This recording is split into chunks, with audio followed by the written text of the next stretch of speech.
Rodrigo Moura aqui, bem-vindo a mais um episódio do PastoCast. Agora com duas novidades, dois recados bem bacanas que eu quero dividir com vocês. O primeiro é que a partir de agora, esses episódios do podcast estão lá também no canal do YouTube do Pasto Online PastoCast. Por quê? Porque é uma forma também de você consumir esse conteúdo como vídeo. É que a gente sabe a função também do PastoCast, o agro, nós, você que está ouvindo, nós sempre estamos em deslocamento, né? Seja entre fazendas, indo para a propriedade, ou até mesmo dentro da propriedade, uma forma de você também estar sempre aí sintonizado com a informação. E é legal porque você pode também estar passeando com o seu cachorro, estar na academia, e é uma forma de conectar com a informação. Então, a partir de agora, você pode, então, assistir no YouTube e ouvir pelas plataformas de streaming. Segundo recado é que também, a partir de agora, existe lá nesse formato de podcast, o Minuto PastoCast. Ou seja, são pílulas de pequenos conteúdos que você vai poder também estar em contato aí com as informações. São alguns toques, especialmente relacionados ao meu dia a dia, como produtor, como um especialista no manejo de pastagens, mas através dessa vivência que a gente tem, colocar algumas coisas bastante fáceis de consumo. Também esse conteúdo vai e está disponível também na plataforma do YouTube do Pasto Online PastoCast. Ou seja, então agora você tem em duas plataformas o mesmo conteúdo para ser consumido em formatos diferentes, né? Então isso é bem legal.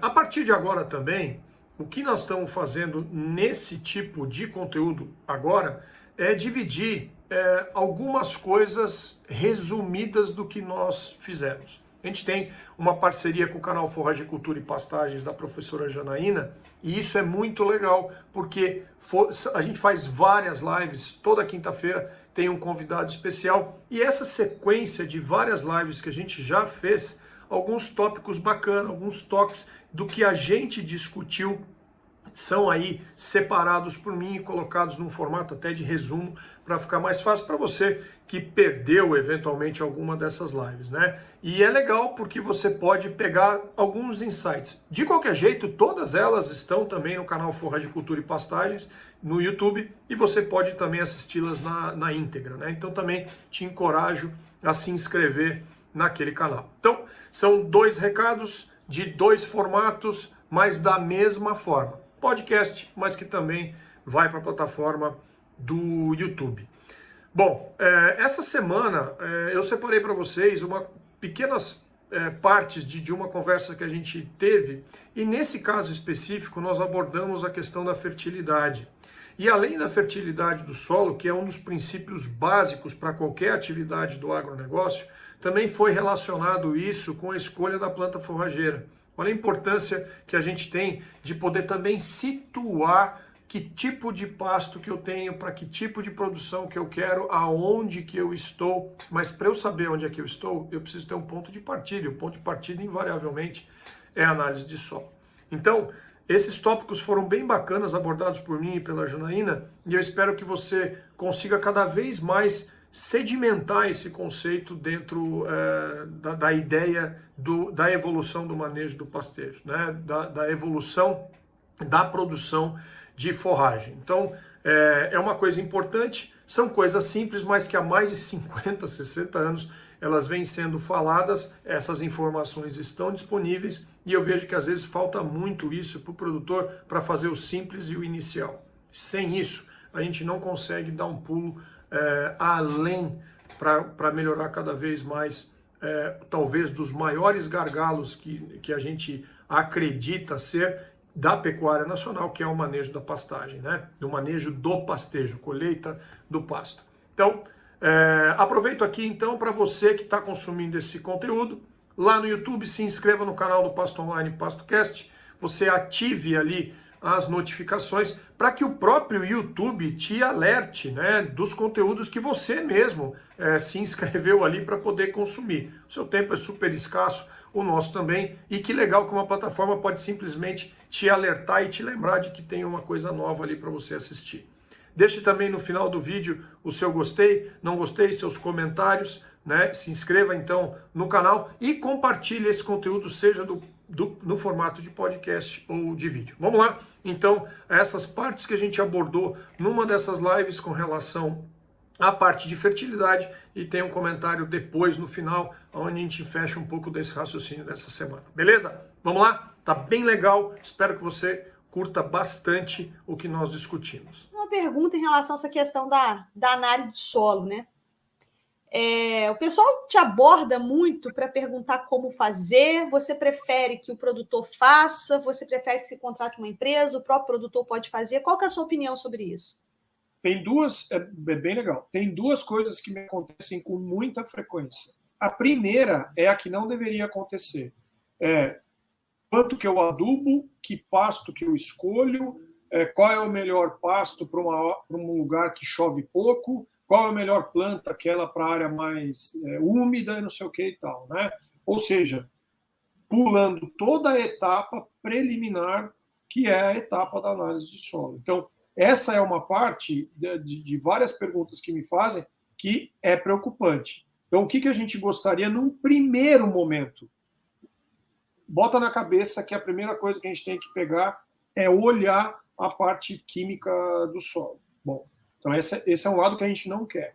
O lado que a gente quer, invariavelmente, são perguntas aonde assim, mas quantas amostras eu posso fazer? Eu não tenho experiência para fazer, como é que eu faço? Né? Então, amostras que não levam em consideração manchas de solo. As nossas áreas são manchadas. Os solos do Brasil, invariavelmente, são manchados. Então, se você tem um pasto lá que tem uma área que tem um tipo de solo, outra é mais arenosa e tal, cara, você tem que separar isso daí. Outra coisa, o número de amostras é super importante. Fazer coleta de amostra de solo não é chegar na porteira, cavar ali, pegar uma amostra e ir embora. Não é assim, aquilo não é nada representativo. A gente precisa, né, Janaína, ter uma amostragem representativa. Se você não sabe fazer isso, se você nunca coletou amostra de solo, tem muita gente que pode te ajudar. A Casa da Agricultura, os agrônomos que estão aqui, que está na tua cidade, o pessoal da Emater, ou o pessoal da Casa da Agricultura. Então, se você não sabe, faça. Outra coisa, tentem levar para os laboratórios mais credenciados possíveis, entendeu? Aqueles que têm credibilidade, que sabem fazer uma análise bacana e entreguem depois para alguém que saiba interpretar. Então, não adianta não coletar direito, não adianta não saber quem faz, não adianta não mandar para o laboratório certo, não adianta não interpretar. Então, essas são as etapas. Então, acho que o primeiro grande recado é não tente pular essa etapa. Não nos pergunte antes de fazer essa parte da base a sequência, senão não vai dar certo. Outra coisa importante, né? A sua área, qual é o relevo? Tem declividade, a outra área é baixa, a outra área é íngreme, como que é? Então, se tem muita diferença, né, Janaína? Diferencia Sim. também uma outra... Tem que dividir as glebas todas lá direitinho, gente. Porque assim, Felipe, sabe uma coisa que eu sempre me preocupa? Eu acho que a gente tem que ter também uma análise de solo honesta. O que é uma análise de solo honesta? É aquela que foi bem coletada. Né? Então, se você não sabe coletar, você procura ajuda, mas é impossível você coletar, não. Dá para você fazer essa própria a coleta de solo seguindo as regras. Então, tem algumas regras, né? O Felipe citou algumas aí. Não coletar muito perto de fezes, tirar toda aquela matéria orgânica que está ali em cima, não coleta muito perto da cerca, divide suas pastagens em glebas. Você pode colocar o nome aqui é a área do milho, ali a área do topo do morro, pé do morro, meio do morro, e vai dividindo de acordo com o nome que você dá para cada pasto. A análise de solo não é gasto, é investimento. É isso que vocês têm que entender. Então, a gente tem 4% das áreas de pastagens do Brasil que são adubadas. Desses 4%, eu aposto que pelo menos 2% não faz análise de solo. Faz aquele bendito número mágico de 3 toneladas de calcário por hectare que sai debaixo do sovaco, não sei de quem. Entendeu? E sai jogando 3 toneladas de calcário e acha que está fazendo um serviço maravilhoso, quando, na verdade, ou precisa de mais ou precisa de menos. Raramente vai ser o tal 3 toneladas. Exatamente. Então, a gente tem que buscar fazer uma análise de solo honesta no sentido dela realmente apresentar aquilo que o seu solo exige. né? Aquilo que o seu solo mostra. Né? Porque o que acontece? Você tem que escolher a planta forrageira que você vai trabalhar. E não dá para você escolher uma planta forrageira se você não conhecer o solo. Não tem jeito, gente. Entende? Não tem como você escolher a planta forrageira sem você conhecer o solo. Você não vai escolher a namorada olhando a sogra. Pior do que não saber fazer é não fazer de jeito nenhum. Então, se você não sabe fazer, procura ajuda para poder fazer. Mas existem regras a serem cumpridas. Fazer a amostragem em zigue-zague, vamos fazer 20 amostras por hectare de simples, né? Que você vai formar uma amostra composta, você faz um zigue-zague ali, evitando cerca, né? Evitando fezes, como eu falei com vocês. Tira a matéria orgânica ali de cima, faz a coleta desse solo na camada de 0 a 20. Se você quiser, você pode fazer de 20 a 40. Por que a gente faz de 0 a 20, né, Felipe? Porque é ali que vai explorar, né? As raízes das gramíneas vão explorar uma maior. Essa camada é onde tem a maior parte das raízes. De 20 a 40, a leguminosa explora mais. Então é bacana pegar de 20 a 40, né?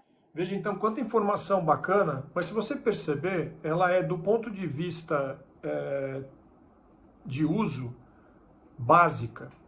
Por que ela é básica? Porque há vários anos, sempre, a pesquisa, técnicos, e a gente mesmo vem batendo na necessidade de você fazer esse trabalho que é fundamentalmente inicial. Não existe, seja na pecuária ou na agricultura, algo que você possa fazer para mudar de patamar sem que o ajuste de fertilidade não seja feito. Então, é importante que esse passo ele não seja pulado, que ele seja realmente respeitado. A gente vem falando isso muito. Os nossos solos, eles são sempre, na maioria das vezes, solos pobres do ponto de vista inicial da fertilidade. Quando você tem uma presença grande de elementos que não são favoráveis ao desenvolvimento de plantas, no caso o alumínio especificamente, a relação entre nutrientes também, macronutrientes que invariavelmente são baixas, e também a deficiência muito grande de fósforo nos nossos solos. Então isso faz com que, quando você olha desde o começo, a necessidade de você incrementar isso daí. A partir desse ponto, sim, que a gente prospecta produções maiores de forragem, produções melhores de grãos, produções melhores de qualquer atividade que precise, e não existe nenhuma que não precise, de níveis nutricionais adequados. Porém, existe também algumas confusões relacionadas a que patamar que eu estava e para onde que eu posso chegar e em que tempo que eu posso chegar. Então, no caso de pastagens, algumas plantas forrageiras, elas já têm eu não gosto de falar de adaptação, mas uma relação com fertilidade em níveis diferentes.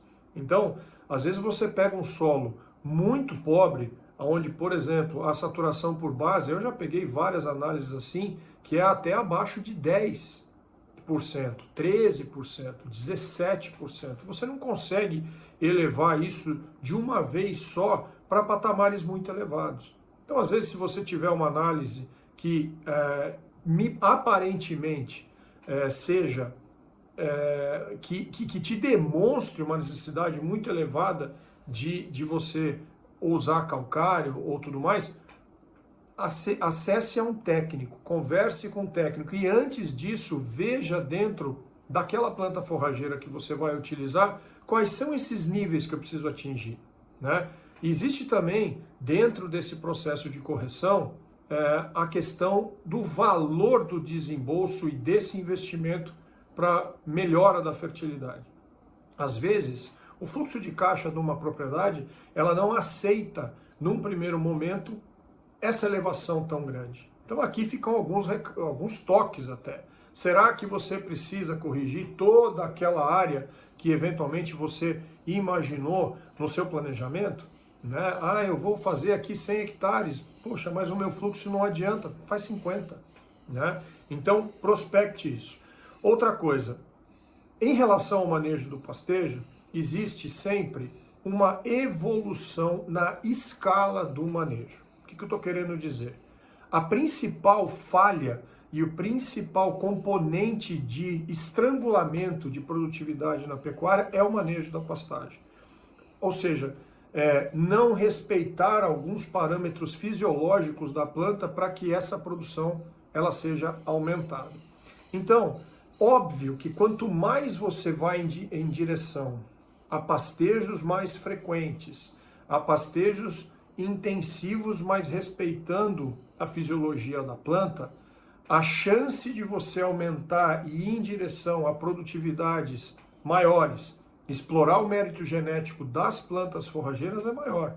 Contanto, não significa que se você começa a manejar certo algumas áreas das suas fazendas, né? Por exemplo, eu posso manejar, muito bem manejado nessa escala de evolução, alguma área, por exemplo, com pastejo contínuo.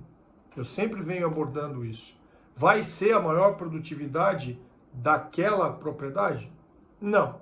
Mas vai ser o começo de você aprender a ir domando essa produção vegetativa, de folhas principalmente. O que a gente quer é a colheita de material cada vez com melhor digestibilidade.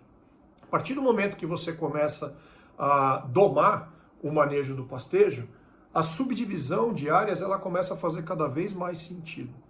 E isso, atrelado então à melhoria da fertilidade, vai te colocar em patamares de produção maiores. E você deve aprender com essa evolução dentro da propriedade também a evolução da colheita do pasto. Isso significa que todo esse crescente, que ele é concomitante, manejo, colheita, fertilidade, subdivisão, cada vez mais vai te colocando numa situação mais apropriada de colheita de pasto, de eficiência do uso da forragem, de melhoria de desempenho dos animais. Então, conforme isso vai acontecendo, melhor. Então, respeite desde o manejo, mas também vai observando a evolução da fertilidade nas suas áreas.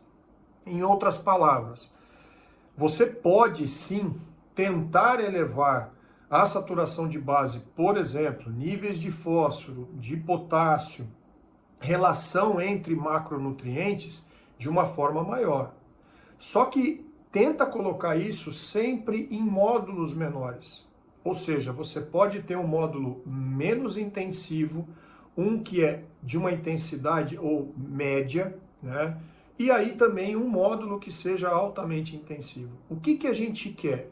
É que esse menos, esse intermediário, ele vai encostando cada vez mais no maior manejo do melhor pastejo, do mais eficiente do ponto de vista de colheita de forragem.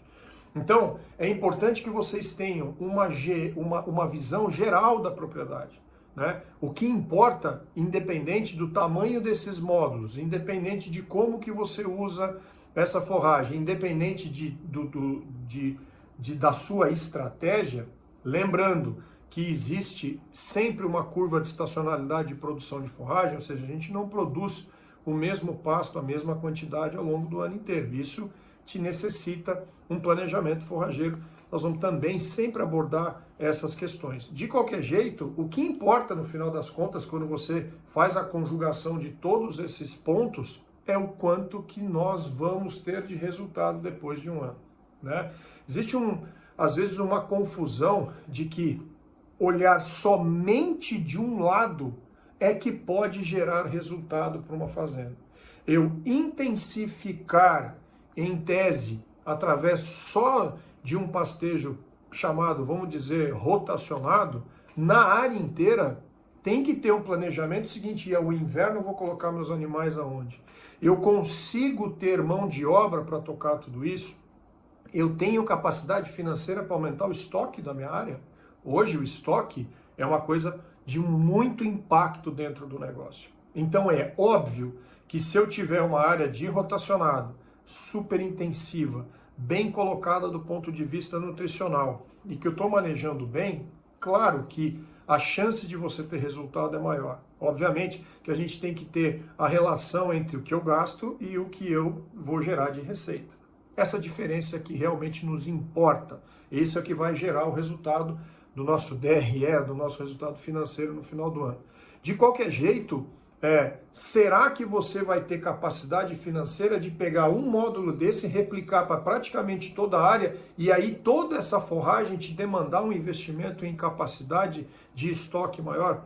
Isso é uma coisa também que você precisa pensar. Vamos ter alguns mais para frente, esse é um tópico que eu quero trazer algumas pessoas para abordarem isso, já tem muita gente boa que trabalha com isso, mas fica um toque aqui. Então, sempre tente observar, isso é um perfil de trabalho técnico que eu tento desenvolver, tenta olhar sempre o perfil geral da propriedade. Todas as fases, prospecte o seu negócio, pense ela inteira, né? E aí sim você vai ver que, independente dessa nível de pastejo, você sim pode ser produtivo. Em momento algum, nós estamos falando que o pastejo rotacionado, por exemplo, ele é pior ou ele é igual a um contínuo. Não é isso que nós estamos falando. Nós estamos falando do ponto de vista tanto de colheita do pasto, quanto de capacidade de gerir tudo isso, quanto da questão de você ter capacidade financeira, fluxo de caixa para investir dessa forma, né? Eu gostaria de que cada vez mais as pessoas se especializando, é óbvio que a gente tem que ir, na minha visão, ao caminho de um maior número de divisões, de um maior número de áreas que você consiga também aferir essa produção. Lembre-se que um dos grandes impactos do pastejo rotacionado é você conseguir visualmente gerir aquele pastejo. As áreas são menores, os lotes estão concentrados, o período entre você observar a entrada dos animais e saída, a altura de entrada e a altura de saída é muito mais fácil. No rotacionado isso é bastante difícil. No contínuo isso é muito difícil. Beleza? Espero que você tenha gostado desse conteúdo dessa semana. Lembrando de que então nós estamos com esse podcast também no YouTube, você pode assistir esse conteúdo dentro dessa plataforma de vídeo, mas a gente sabe, eu sei, eu também sou desse jeito, a gente está sempre na estrada, né? O agro está sempre na estrada. É por isso que o áudio, no ponto de vista de podcast, ele é muito mais fácil de ser consumido. Você pode estar aí viajando na caminhonete, indo para a fazenda, se deslocando dentro da propriedade, ou você que é consultor, se deslocando para uma fazenda que você assiste. Importante é que você sempre fique em contato com a informação, né? Não tem nada que transforme mais do que o conhecimento. E se você curtiu esse conteúdo, na plataforma do YouTube, eu encorajo você então a se inscrever no canal, ative lá as notificações e deixa lá, gostei e não gostei, tá tudo certo. E importante também deixar algum comentário, pode ser alguma dúvida que eu possa responder depois. E também acompanhe na sua melhor plataforma de streaming, pode ser o Spotify, pode ser os aplicativos de podcast dos seus telefones, dos seus celulares, qual é você consumir isso no formato de podcast. Beleza? E se isso fez sentido para ti, se faz sentido para ti, se isso está realmente te trazendo benefício, lembre-se de que alguma outra pessoa, algum conhecido, algum vizinho também poderia estar sendo impactado por informações, né? Então o que eu te peço é que compartilhe, né? Divulgue isso para mais pessoas, seja o canal do YouTube, seja os links do podcast, isso vai fazer fazer com que cada vez mais pessoas tenham acesso a isso, né? E a gente conta realmente com todos para fazer com que exista uma democratização da informação, no nosso caso, do manejo de pastagem. Boa! Esse aqui é o conteúdo dessa semana. Não se esqueça também que a gente tem o Minuto PastoCast, que eu abordei no começo do vídeo, onde você vai ter sempre pílulas de coisas rápidas, toques, e sempre vai ter uma pessoa que abre o podcast e encerra, que são pessoas como você, como eu, produtores, e quem sabe a sua voz aí vai poder também estar em um dos episódios. Entre em contato com a gente que vai ser um prazer. Boa, um abraço, Felipe Moura, e a gente se vê pelo campo.